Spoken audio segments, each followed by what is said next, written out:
લોકશાહીનો મજબૂત પાયો છે જનભાગીદારી અને આ જ ભાવનાને આગળ વધારતા આગામી 26મી એપ્રિલના રોજ રાજ્યમાં સ્થાનિક સ્વરાજની ચૂંટણીઓ યોજાવા જઈ રહી છે.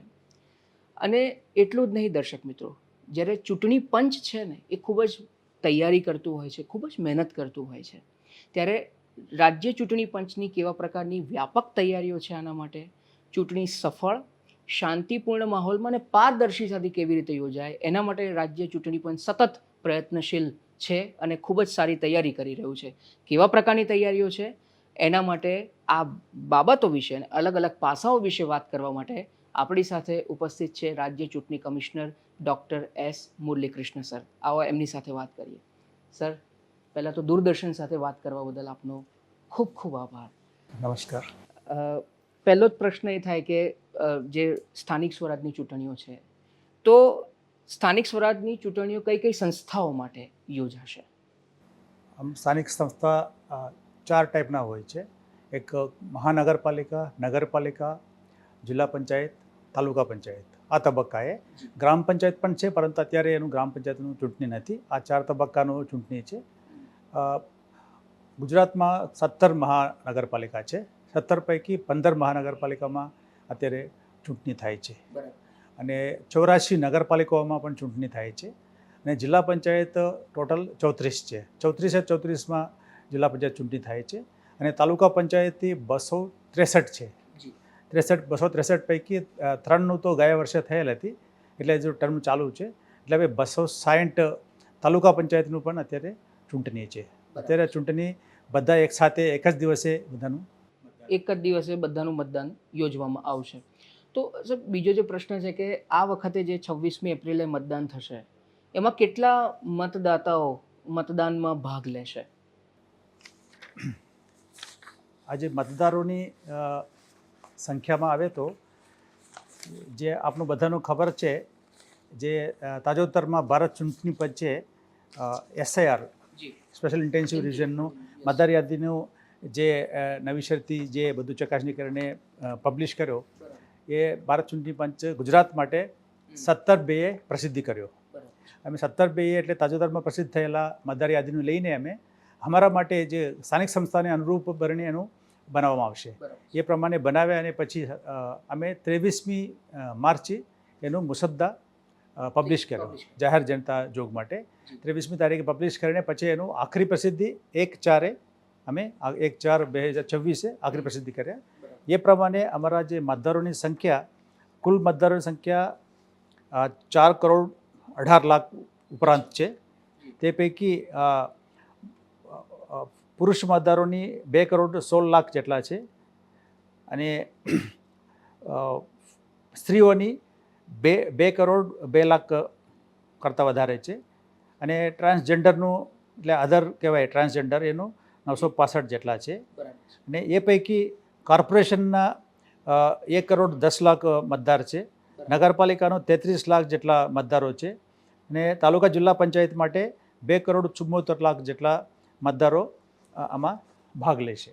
જી, તો કુલ મળીને આટલા બધા લોકો જે લોકશાહીનો આ જે પર્વ છે એમાં પોતાના મતાધિકારનો ઉપયોગ કરશે અને મતદાનમાં ભાગ લેશે.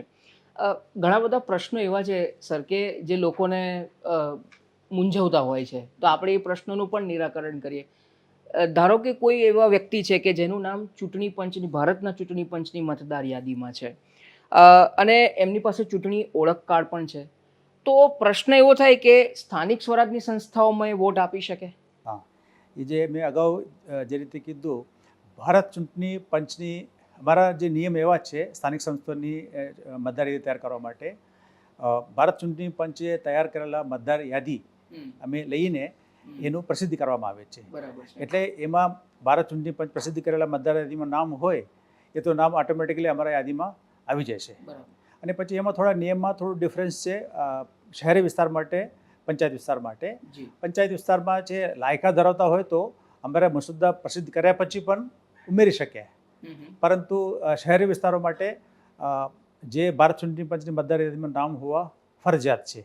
એટલે ખાલી એસેમ્બલી યાદીમાં નામ હોવાથી અહીંયા સ્થાનિક સંસ્થામાં મત આપવાનો હક નહીં બને.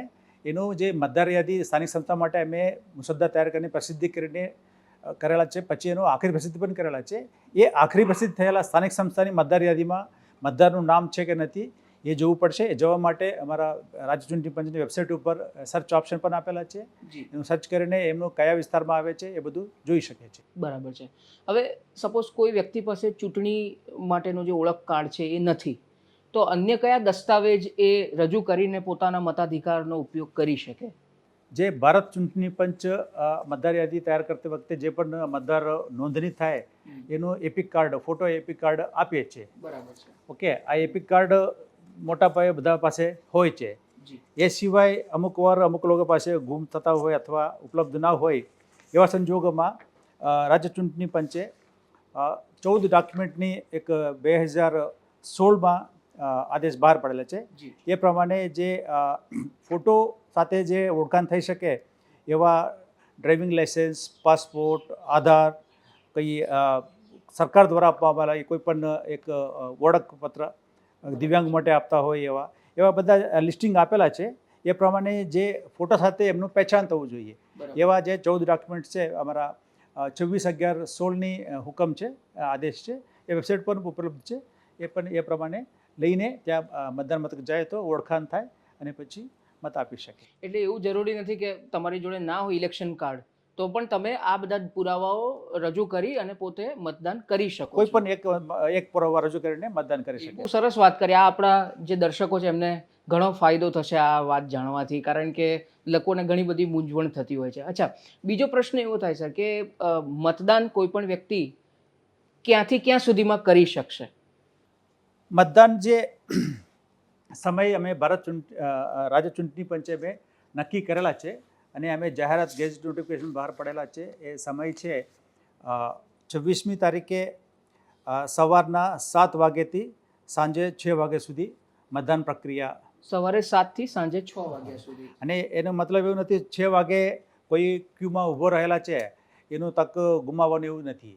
સાંજે 6 વાગે પહેલાં જે ક્યુમાં જેટલા લોકો ઉપલબ્ધ છે એ બધાનું પણ સાંજે ભલે 7 વાગ્યાથી 8 વાગે થાય બધાનું આપવામાં આવશે. પરંતુ 6 વાગે પછી બીજા કોઈ નવા કોઈ મતદાર આવે તો એનું તક નહીં મળે, પરંતુ જે પહેલાં આવી ગયા એ બધાને તક મળશે. તો એનો મતલબ એવો કહી શકાય કે 6 વાગ્યા સુધીમાં જેટલા લોકો હશે પછી એ ગમે તેટલા હોય અને એનો ગમે તેટલો સમય લાગે તો પણ એને મતદાન કરી શકશે.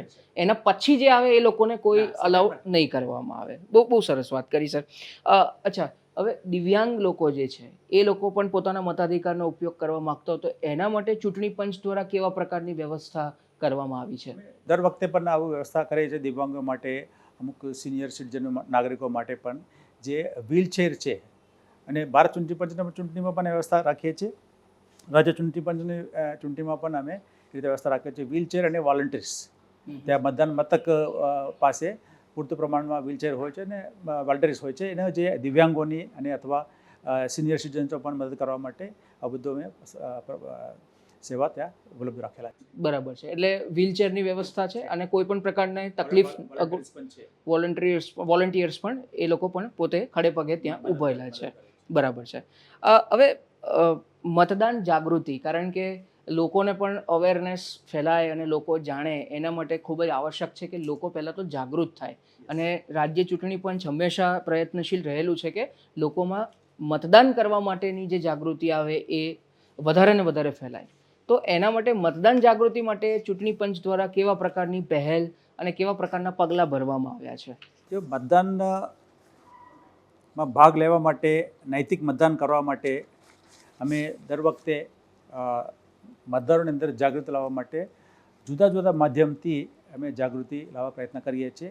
એના માટે કેટલાક આઇકોન્સ છે, સ્ટેટ આઇકોન કહેવાય, ડિસ્ટ્રિક્ટ આઇકોન કહેવાય, ફેમસ ક્રિકેટર હોય એટલે કે ચેતેશ્વર પૂજારા હોય, પછી એવા લોકોની અમે મદદ લઈને અથવા રેડિયો જોકી દાખલા તરીકે આમાં દેવકી છે, એવા બધા એનું લઈને અમે એમના દ્વારા અમુક મેસેજો લોકો સુધી પહોંચવા માટે અમે હોર્ડિંગ્સ, ક્વિકીઝ, શોર્ટ ફિલ્મ્સ એવું બનાવીને અત્યારે પણ તમે જોઈ શકો છો કેટલાક ચેનલોમાં અમે બનાવેલા જે શોર્ટ ફિલ્મ્સ એટલે 50 to 60 સેકન્ડના પીરિયડના જે છે એની કેવી રીતે વોટિંગ કરવાનું અથવા વોટિંગનું મહત્ત્વ શું છે, એક વોટનું શું મહત્ત્વ હોય છે, એ બધું અમે ત્યાં ટ્રાન્સમિટ કરીએ છીએ અને માહિતી ખાતા જે ગુજરાત સરકારના માહિતી ખાતા અમને ખૂબ સહકાર આપીને જે પ્રાઇવેટ ચેનલ્સોમાં વગેરેમાં પણ આ જે અમે તૈયાર કરેલા ક્રિએશન્સનો ખૂબ પ્રચાર કરીએ છીએ, એટલે લોકોનું પ્રોત્સાહન કરવા માટે. અને કોલેજોમાં પણ સાહેબ જે શૈક્ષણિક સંસ્થાઓ છે એમાં પણ હા, જિલ્લા કક્ષામાં પણ જિલ્લા ચૂંટણી અધિકારી તરફ પણ કેટલાક સ્પર્ધા પણ રાખીએ છીએ અને જાગૃતિ માટે અભિયાન ચલાવે છે, રેલી કાઢે છે. એ બધું જે જિલ્લા ગ્રામ્ય સુધી પણ જુદા જુદા એક્ટિવિટીઝ અમે કરીએ છીએ. જી સર, બીજો એક પ્રશ્ન એવો થાય કે ગ્રામ્ય વિસ્તાર અને શહેરી વિસ્તારની જો વાત કરીએ તો એમાં મતદાન કરવાની પ્રક્રિયામાં કોઈ ફરક છે? હા, મોટો ફરક છે. ગ્રામ્ય વિસ્તારમાં એટલે તાલુકા જિલ્લા પંચાયતોમાં સિસ્ટમ થોડા જુદું છે અને કોર્પોરેશન અને નગરપાલિકાઓમાં સિસ્ટમ જુદું છે. એટલે તાલુકા જિલ્લા પંચાયતમાં છે એક એક જ મતદાન હોય છે. જિલ્લા પંચાયત હોય તો મતદારનું એક જ વોટ આપવાનું હોય, તાલુકા પંચાયત માટે તો એક જ મત આપવાનું હોય. એટલે ત્યાં જે કોન્સ્ટિટ્યુન્સીસ કહેવાય તાલુકા જિલ્લા પંચાયતમાં સિંગલ વોટ કોન્સ્ટિટ્યુન્સીસ, જ્યારે શહેરી વિસ્તારમાં નગરપાલિકા અને કોર્પોરેશનમાં જોઈએ તો એક વોર્ડમાં 4 ઉમેદવારો ઊભા થાય છે, પસંદગી કરવાનું છે. એટલે શહેરના મતદારોની 4 મત આપવાનો હોય મહત્તમ. એટલે એના માટે બંને મિશન ભલે બંનેનું ઈવીએમ છે, પરંતુ એમાં થોડો ડિફરન્સ છે. એટલે શહેરના નગરપાલિકા કોર્પોરેશન માટે જે મિશનમાં મતદારો 4 મત આપી શકાય. અને ગ્રામ્ય વિસ્તારમાં જિલ્લા પંચાયત માટે 1 મત, તાલુકા પંચાયત માટે 1 મત છે. બંને મિશન ત્યાં 2 મિશન મૂકવામાં આવે છે, અલગ અલગ. એ અલગ અલગ મત આપવાનું છે. એટલે એનું બંને થોડા ડિફરન્સ છે. અને તાલુકા જિલ્લા પંચાયતમાં જે ઈવીએમ છે, સિંગલ ચોઇસ ઈવીએમ કહેવાય એનો, એક વખત બટન દબાવી દઈએ અને મત રજીસ્ટર થાય. પરંતુ શહેરી વિસ્તારના મિશનો માટે 4 મત આપવાનું છે ને મહત્તમ 4 મત આપવાનું છે. કોઈનો 1 જ આપવાનું, 2 આપવાનું તો આપી શકે, મહત્તમ 4 મત આપી શકે. અને એનું પછી નીચે મિશનની નીચે જે એક પીલા કલરમાં એક રજિસ્ટર બટન હોય છે, એ રજિસ્ટર બટન દબાવવું પડે. એ દબાવે તો એ આપેલા મત રજિસ્ટર થાય. એ ખાસ ધ્યાન રાખવાનું છે શહેરી વિસ્તારના મતદારો. બરાબર છે. હવે તમે બહુ સરસ માહિતી આપી સર કે ગ્રામ્ય અને શહેરી વિસ્તારમાં કઈ રીતે મતદાન પ્રક્રિયા અલગ હોય છે. જો કોઈ નવો મતદાર હોય એને વોટિંગ કરવું હોય તો એ કેવા પ્રકારની પ્રક્રિયા હોય છે એના માટે? જે નવા મતદાર એવું હવે માનીએ છીએ એને સ્થાનિક સંસ્થાની મતદાર યાદીમાં એમ નામ આવી ગયા, એમને પાસે ઓળખ માટે એપિક કાર્ડ હોય અથવા અન્ય જે ચૂંટણી પંચે નક્કી કરેલા 14 ડોક્યુમેન્ટ પૈકી કોઈ પણ એક ડોક્યુમેન્ટ હોય છે, એ લઈને જે નજીકની એમના વિસ્તારના જે મતદાર મથકમાં જવું પડે. એ કયા મતદાર મથકો પર એમનું મત છે એ પણ અમારા રાજ્ય ચૂંટણી વેબસાઇટ ઉપર જઈને એ સર્ચ કરી શકે, એનું પણ સુવિધા છે. એનું તો ખબર જ હોય છે એમના વિસ્તારમાં મતદાર મથક ક્યાં છે. એટલે અમે જે મતદાર મથકો લોકસભા અને એસેમ્બલીમાં મોટા પાયે જે મતદાર મથકો હોય એ જ મતદાર મથકો અમે રાખતા જ હોય છે. એટલે નિયમ લગભગ ભારત ચૂંટણી પંચના જે નિયમો છે એમાં પણ લાગુ પડતા. એટલે પછી એના 2 કિલોમીટરની અંદર હોવું જોઈએ ડિસ્ટન્સ, એ બધું અમે જોતા હોય છે. એટલે એમના નજદીકના જે મતદાર મથક છે એમાં એમનું નામ હોવું જોઈએ, એ વિસ્તારમાં જવું જોઈએ. એટલે એના માટે એમના મતદાર યાદીમાં ચેક કરવું પડશે એક વખત. આ તમે વાત કરી પછી ઘણા બધા ઉત્સાહમાં આવીને વોટિંગ કરીને ફોટા પાડતા હોય છે, પછી એને જાહેર કરતા હોય છે, સોશિયલ મીડિયા ઉપર પોસ્ટ તરીકે મૂકતા હોય છે. તો પહેલાં તો મારે આ જાણવું છે કે આપણે શું આ વસ્તુ કરી શકીએ અને એના માટેના કેવા પ્રકારના પેરામીટર્સ હોય છે? આજે ભારત ચૂંટણી પંચના હોય કે રાજ્ય ચૂંટણી પંચના હોય, એ વોટની મતની ગુપ્તતા રાખવું પડશે. મતદારોએ ગુપ્તતા રાખવું પડે, સિક્રેસી. એટલે સિક્રેટ બેલેટ છે. આ કોઈ જાહેરમાં બતાવી શકે એવું નથી. એટલે આ ગુપ્તતા જાળવવા માટે જે મતદાન મથક કેન્દ્ર ઉપર કોઈ ઇલેક્ટ્રોનિક ગેજેટ્સ, મોબાઈલ કે કેમેરા જેવું વસ્તુ નહીં લઈ જવાનું. અને પછી આ ફોટો પાડવાનું અને મનાઈ છે. અને ફોટો પાડે, કોઈ ભૂલથી ફોટો પાડે અને પછી એનું પબ્લિક ડોમેનમાં બતાવવાનું એ પ્રતિબંધિત છે. એટલે બધાનો વિનંતી છે આવું કોઈ વસ્તુ અંદર નહીં લઈ જવાય અને પછી ફોટો પાડવાનો નથી અને આવી રીતે પબ્લિક ડોમેન મૂકવાનું પણ નથી. બરાબર. એટલે વોટ આપીને એ જગ્યાએથી બહાર આવે પછી એ ફોટો પાડીને એને પોલિંગ સ્ટેશનની બહાર જે વિષય જુદું છે એમાં કંઈ વાંધો નહીં, પરંતુ જે મતની વાત છે એ સિક્રેટ છે, ગુપ્તતા જાળવી રાખવું પડે. જી બરાબર છે. મતદાન માટે ચૂંટણી પંચ દ્વારા કેવા પ્રકારની વ્યવસ્થાઓ કરવામાં આવેલી છે? જે મતદાન અમે જે આ વખતે કરીએ છીએ 15 કોર્પોરેશન અને 84 નગરપાલિકાઓ, 34 જિલ્લા પંચાયત અને 260 તાલુકા પંચાયત. એટલે એક મોટું એક્સરસાઇઝ છે. એના માટે સ્ટાફની પણ ખૂબ જરૂરિયાત હોય છે, ઈવીએમની પણ ખૂબ જરૂરિયાત છે. અમે ઈવીએમની વાત કરીએ તો અમે શહેરી વિસ્તારો માટે 23,000 કરતાં વધારે કંટ્રોલ યુનિટ અને 46,000 કરતાં વધારે બીયુ બેલેટ યુનિટ. એટલે ઈવીએમમાં બે પાર્ટ હોય છે, એક કંટ્રોલ યુનિટ અને એક બેલેટ યુનિટ. એટલે કંટ્રોલ યુનિટ છે અમારા જે પીઠાસીન અધિકારી છે, પ્રિસાઇડિંગ ઓફિસર, એમની કંટ્રોલમાં હોય છે. એટલે દર્શવા એને કંટ્રોલ યુનિટ કહેવાય. અને બેલેટ યુનિટ એટલે જે મતદારો મત આપવાનું છે એ થોડા દૂર એનું મતકુટીર હોય એની અંદર સિક્રેસી જાળવવા માટે એનું મતકુટીર બનાવીને મતકુટીરની અંદર હોય છે. એમાં એનું કહેવાય બેલેટ યુનિટ. એટલે આ બીયુ એ રીતે ત્યાં હોય છે. અને આ રીતે મિશન એવું છે. અને જિલ્લા તાલુકા પંચાયત માટે આ વખતે 3 તાલુકા સિવાય બાકી આખા રાજ્યમાં દરેક ગ્રામ્ય વિસ્તારના મતદાર તો 2 વોટ આપવાનો છે, જિલ્લા પંચાયતનું અને તાલુકા પંચાયતનું. એના માટે અમારા જે સંખ્યા છે લગભગ 83,500 જેટલા સીયુ, એટલી સંખ્યામાં બીયુ પણ અમે તૈયાર રાખેલા છે. એનું બધા નિયમો અનુસાર જે પ્રોટોકોલ છે ઈવીએમનું, સીયુ બીયુનું કહેવાય, એનું બંનેનું તૈયાર કરવા માટે જે પ્રોટોકોલ્સ છે, ભારત ચૂંટણી પંચના પ્રોટોકોલ અમે એ જ અપનાવીએ છીએ. એ પ્રોટોકોલ પ્રમાણે એનું ચેકિંગ કરવામાં આવે છે નિયમો અનુસાર. જે ઇલેક્શન પહેલાં ચેકિંગ કર્યા પછી એનું પછી સીલ સ્ટ્રોંગ રૂમમાં રાખવામાં આવે છે. પછી જ્યારે આ ઉમેદવાર નક્કી થાય ત્યારે એનું કેન્ડિડેટ સિટિંગ કરવાનું, એને કમિશનિંગ કહેવાય. એનું કેન્ડિડેટ અલગ અલગ કોન્સ્ટિટ્યુન્સીમાં અલગ અલગ સંખ્યા હોય, નામ હોય, એનું બધા ગોઠવણી કરીને એનું બધા કેન્ડિડેટની હાજરીમાં, એટલે એનું જોઈ શકે લોકો, એવું એમને જાણ કરીને, ભલે આવે કે નહીં આવે, બટ એમના હાજરીમાં કમિશન તૈયાર કરીને એ રીતે આ સ્ટ્રોંગ રૂમ રાખીને પછી પોલિંગના એક દિવસ પહેલાં પોલિંગ પટિશન આપવામાં આવે છે. બરાબર છે. અને આ ઈવીએમની વાત એ છે. અને સ્ટાફની વાત કરીએ તો લગભગ 2,60,000 કરતાં વધારે પોલિંગ સ્ટાફ એમાં ઉપયોગમાં લેવામાં આવે છે.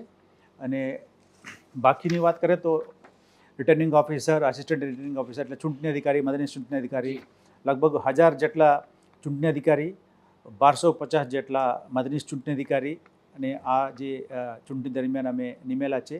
અને કુલ બેઠકો છે 10,000 કરતાં વધારે બેઠકો છે. એ જે સીટો કહેવાય, વોર્ડ સીટ બધા ભેગું કરીને. એમાં બ્રેકઅપમાં જાય તો મહાનગરપાલિકાઓની જે સીટોની સંખ્યા છે 1,044 છે, નગરપાલિકાની 2,624 સીટો છે, અને થોડા પેટા ચૂંટણી પણ છે એમાં 13 સીટમાં નગરપાલિકાઓની. અને જિલ્લા પંચાયતનું 1,090 સીટ છે, અને તાલુકા પંચાયતના 5,234. એ કુલ મળીને 10,000 કરતાં વધારે સીટો કોન્સ્ટિટ્યુન્સી, એટલા કોન્સ્ટિટ્યુન્સીસમાં. એટલે આટલા કોન્સ્ટિટ્યુન્સી હોય, અમે દરેકના એક આરઓ રાખતા નથી. એટલે નાના નાના કોન્સ્ટિટ્યુન્સી હોય, અમે થોડા ગ્રુપિંગ કરીને ચૂંટણી અધિકારીઓને નિમીએ છીએ. સર, તમે જે આ બધી અધિકારીઓની વાત કરી, આટલા ઓબ્ઝર્વર, પ્રિસાઇડિંગ ઓફિસરો, હવે સ્વાભાવિક છે કે એ લોકોને પણ તમે તાલીમ આપી હશે. તો એ કેવા પ્રકારની તાલીમ હતી, અને જેથી એક આટલું મોટું જે લોકશાહીનું પર્વ છે એ સંપન્ન થઈ શકે સફળતાપૂર્વક? જે રિટર્નિંગ ઓફિસર અને આસિસ્ટન્ટ રિટર્નિંગ ઓફિસર, ચૂંટણી અધિકારી, મદદનીશ ચૂંટણી અધિકારી માટે અમે એક અલગ ટાઈપનું ટ્રેનિંગ આપીએ છીએ. એના માટે અમે સ્ટેટ લેવલ, ડિસ્ટ્રિક્ટ લેવલ અમારા પાસે માસ્ટર ટ્રેનર્સ છે. જે અમારા ઓફિસર્સ જ છે, ડિપ્ટી કલેક્ટર્સ છે, ક્લાસ 1 ઓફિસર્સ એવા છે. બટ એ લોકો વર્ષોથી આ ચૂંટણી કામગીરી જોડાયેલા છે, એટલું બધા કાયદા કાનૂન જાણકાર હોય એવા લોકોને અમે પહેલાં અહીંયા ચૂંટણી પંચમાં આ સ્ટેટ લેવલ માસ્ટર ટ્રેનર્સ તાલીમ આપીએ છીએ. એ સ્ટેટ લેવલ માસ્ટર ટ્રેનર્સ જિલ્લા કક્ષાની માસ્ટર ટ્રેનર્સની તાલીમ આપે. પછી એ લોકો રિટર્નિંગ ચૂંટણી અધિકારી, મદદનીશ ચૂંટણી અધિકારીની તાલીમ આપે. એ અમારા મેઇન ટ્રેનિંગ આ છે. પછી પોલિંગ સ્ટાફનું કામગીરી જુદું છે, ચૂંટણી અધિકારી કામગીરી જુદું છે, પોલિંગ સ્ટાફનું જુદું છે. પોલિંગ સ્ટાફ માટે અમે 2 તબક્કામાં ફરજિયાત ટ્રેનિંગ કરીએ છીએ. એ 2 તબક્કાનું ટ્રેનિંગ પતી ગયો, અને અમુક જિલ્લાઓમાં ત્રીજી તબક્કાનું પણ તાલીમ કરતા જ હોય છે. એ એક દિવસ પહેલાં જે ડિસ્પેચ થાય, તે ડિસ્પેચના દિવસે પણ એક ત્રીજો ટ્રેનિંગ પણ એક રાખતા જ હોય છે. એવા લગભગ 3 ફેઝમાં ટ્રેનિંગ પોલિંગ સ્ટાફનું કરીએ છીએ. બરાબર છે. સર, તમે બહુ જ મહત્ત્વની બધી વાતો કરી, વિશદ છણાવટ કરી આખી ચૂંટણી પંચની કેવી તૈયારીઓ. અંતમાં જો આપ કહો કે દૂરદર્શનના માધ્યમથી અમારા દર્શકોને આપ શું સંદેશ આપવા માગશો? દર્શકોની મારા વિનંતી છે કે અમે શાંતિપૂર્વક મતદાન માટે 26મી તારીખે બધી વ્યવસ્થા કરેલા છે. અને ગરમી છે, પરંતુ ગરમીનું પણ થોડા ઓછું કરવા માટે અમે તંત્ર દ્વારા, ચૂંટણી પંચ દ્વારા ત્યાં છાંયડાની વ્યવસ્થા, પીવાનું પાણી અને ORS પેકેટ્સ અને એમરજન્સી મેડિસિન્સ અને જરૂરત પ્રમાણે મેડિકલ ટીમ્સ, એ બધું વ્યવસ્થા ગરમીને ધ્યાનમાં રાખીને કરવામાં આવેલ છે. અને બાકી બધા જે ચૂંટણી માટે જે યોજના કરવાનું છે અમે બધું તૈયાર કરેલા છે. મારા બધાનો વિનંતી છે, શહેરી વિસ્તારોમાં, ગ્રામ્ય વિસ્તારોમાં મતદારો સવારે થોડા વહેલા જઈને મત આપે, એટલે થોડા પછી તડકો જોઈ ગરમીથી થોડા બચાવ થઈ શકે. અને સાંજે પણ જે પણ ક્યુમાં હોય, એટલે પોલિંગ અવર્સ બંધ થતાં પહેલાં એ બધાનો તક મળશે. એટલે એ પૂરા એ જે વ્યવસ્થા કરેલા છે એનું બધાને વિનંતી કરું છું, ખૂબ મોટા પાયામાં મતદાન કરીને લોકશાહીના આ પર્વનું માનવીએ એવું મારા વિનંતી છે. સર, આપે આ દૂરદર્શનના આ કાર્યક્રમમાં ખૂબ જ રસપ્રદ વાત કરી, અને મને આશા છે કે તમે જે આ સંદેશ આપ્યો છે એનાથી જે આપણા મતદાતાઓ છે, આપણા જે નાગરિકો છે, એમને અવશ્ય એક પોઝિટિવ મેસેજ જશે, અને એ પણ આ લોકશાહીના પર્વમાં ઉત્સાહથી ભાગ લેશે અને પોતાના મતાધિકારનો ઉપયોગ કરશે. ફરીથી આપનું દૂરદર્શન સાથે વાતચીત કરવા બદલ ખૂબ ખૂબ આભાર માનું છું સર. તો દર્શક મિત્રો, આ હતા રાજ્ય ચૂંટણી કમિશનર ડૉક્ટર એસ મુરલીકૃષ્ણન સર, કે જેમણે તમામ પાસાઓ, મતદાન જે થવાનું છે આગામી 26મી એપ્રિલના રોજ, એના સંદર્ભમાં ચૂંટણી પંચ કેટલું સજ્જ છે એની વાત કરી છે. અને દર્શક મિત્રો, એક વસ્તુ એ પણ છે કે તમારો એક મત એ તમારા ક્ષેત્રના વિકાસની એક નવી દિશા નક્કી કરે છે. એટલે આ દૂરદર્શન પણ એ જ અપીલ કરી રહ્યું છે કે પોતાના મતાધિકારનો અવશ્ય ઉપયોગ કરો. આ વિચાર સાથે મને રજા આપશો. નમસ્કાર.